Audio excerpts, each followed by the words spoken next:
La paz de Dios, amigos y hermanos que nos ven.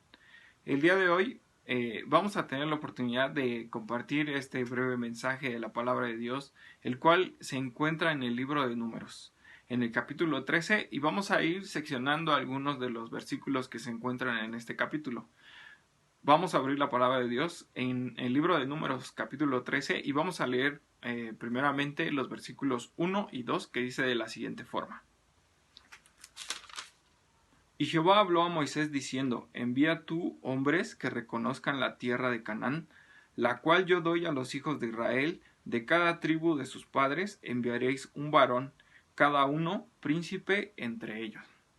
Fíjense, hermano, dice que solicitaron a un hombre, a un varón, por cada una de las tribus que estaban representadas. Se necesitaba 12 hombres.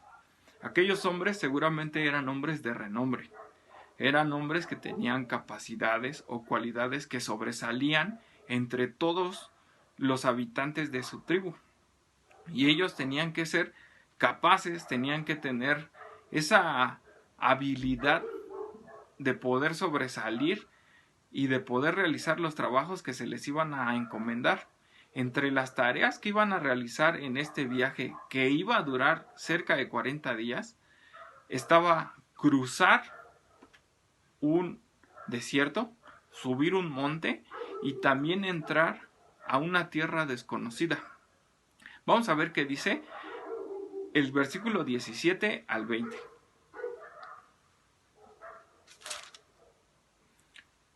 Los envió pues Moisés a reconocer la tierra de Canaán, diciéndoles: subid de aquí a Negev y subid al monte, y observar la tierra como es, el pueblo que la habita, y si es fuerte o débil, si poco o numeroso. Cómo es la tierra habitada, si es buena o es mala, y cómo son las ciudades habitadas, si son campamentos o plazas fortificadas, y cómo es el terreno, si es fértil o estéril, si en él hay árboles o no, y esforzaos y tomad del fruto del país. Y era el tiempo de las primeras uvas. Moisés los envía con ciertos datos, les pide ciertas características que deben de observar. Les pide saber si la tierra es buena o es mala, si es fértil el campo o no es fértil. Les pide que le den esa información sobre las características que tienen los moradores de aquel lugar, de qué forma viven, si están en campamentos, si tienen casas, si tienen una fortaleza. Les pide ciertas características que deben de conocer. Y por último les pide algo bien especial. Le dice: traigan fruto de aquel lugar. Y es súper importante esa solicitud que les hace Moisés. Habían pasado cerca de un año, de acuerdo a los datos, que habían salido de Egipto. Un año en el cual no habían probado fruta, en el cual no habían tenido la oportunidad de degustar la comida que de alguna forma estaban acostumbrados a comer en Egipto. Eso es un dato importante, porque dice el versículo 23 de la siguiente forma: y llegaron hasta el arroyo de Escol, y de ahí cortaron un sarmiento con un racimo de uvas, el cual trajeron 2 en un palo, y de las granadas y de los higos. Fíjese, hermano, tuvieron que cargar entre 2 personas el racimo de uvas. O sea, imagínese de qué cantidad de uvas o del tamaño al que se estaban enfrentando aquellos hombres de ver la fruta. Eso tenía que haber sido una motivación. Eso tuvo que haber sido algo que impactara en ese momento su corazón y decir: debemos de conseguir, debemos de entrar a la tierra que Dios nos ha dado. Porque la palabra de Dios dice en los versículos primeros que le dijo que fueran a reconocer la tierra que Dios ya les había dado. No que apenas les iba a dar, o no que iban a ver si podían conquistar. No, era ya una tierra que Dios les había dado. Solo era: entra, visita, reconoce y ve qué cosas hay para que me traigas a mí y a la congregación, le traigas a Moisés este reconocimiento y puedan ver de qué forma van a actuar. Pero fíjese, hermano, en los siguientes versículos nos dice algo súper importante. Vamos a leer qué dice.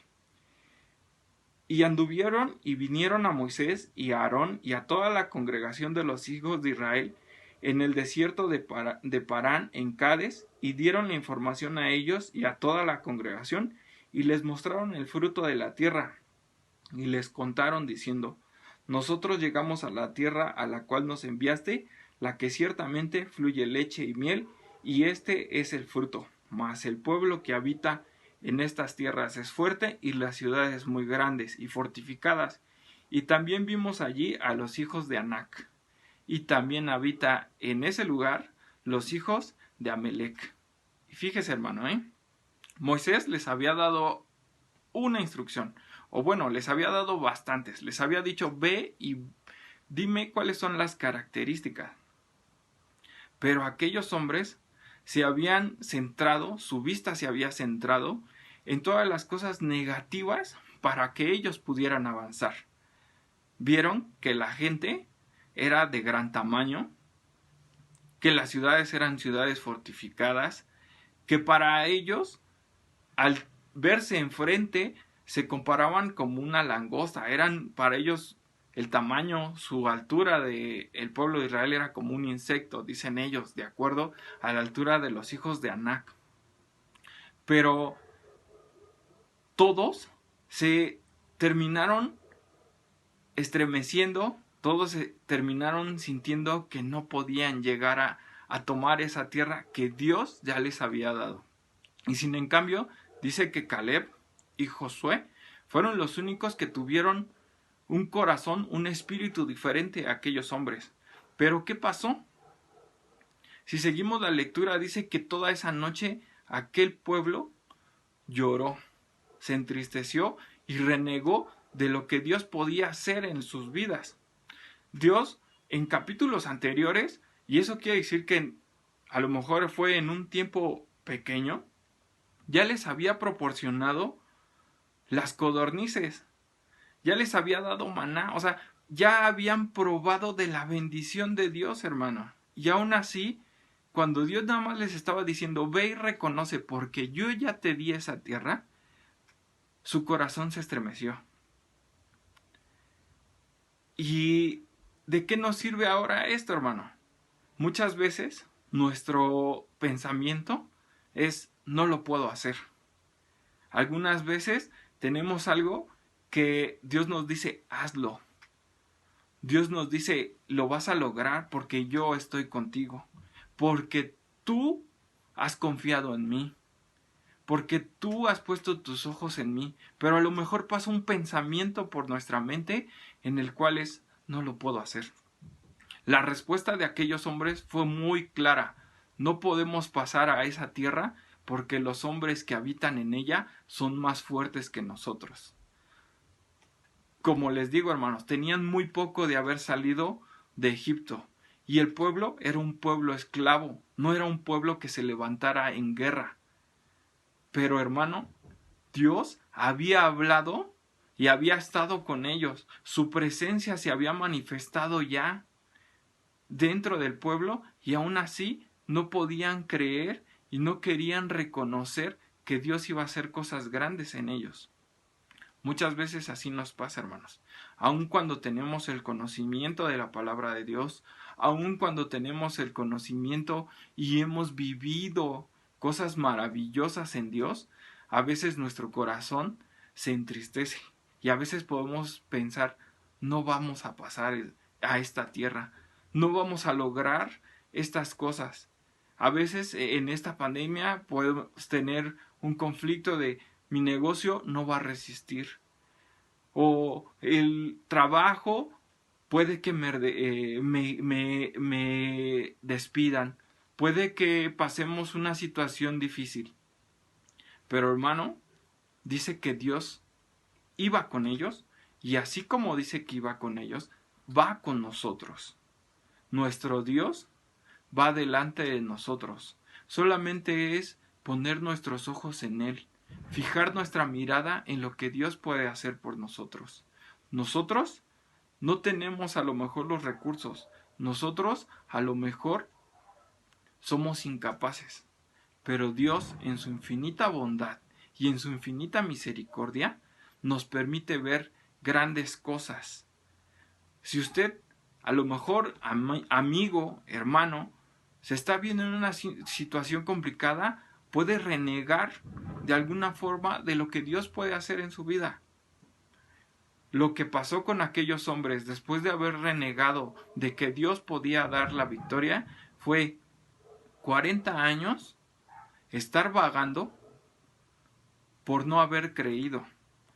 A lo mejor la ruta que iban a tomar para tomar la tierra prometida era muy corta y la victoria era segura porque Dios estaba con ellos. Toda esa congregación pereció en el desierto. Así puede ser nuestra vida. Nosotros podemos perecer en esos pensamientos de tristeza, en esos pensamientos en los cuales nosotros decimos es que no vamos a salir adelante, es que las puertas se están cerrando, es que estoy perdiendo mi empleo, es que he perdido algún familiar y hay tristeza. Usted, hermano, ponga sus ojos en Dios. Tómese de la mano de Dios, vea hacia adelante y confíe que Dios va delante de nosotros como un poderoso gigante. No tema a las situaciones que estén pasando. Dios está por cumplir cosas grandes en nosotros. Hermano, tenga ánimo y sígase tomando de la mano de Dios. Siga viendo las promesas que están en su palabra y que así como fueron para aquellos hombres una promesa de tener una tierra prometida, así son para nosotros tener a nuestro Dios todopoderoso de nuestro lado que nos va guiando y va delante de nosotros. Hermano, Dios le bendiga, le amamos y le mandamos un fuerte abrazo.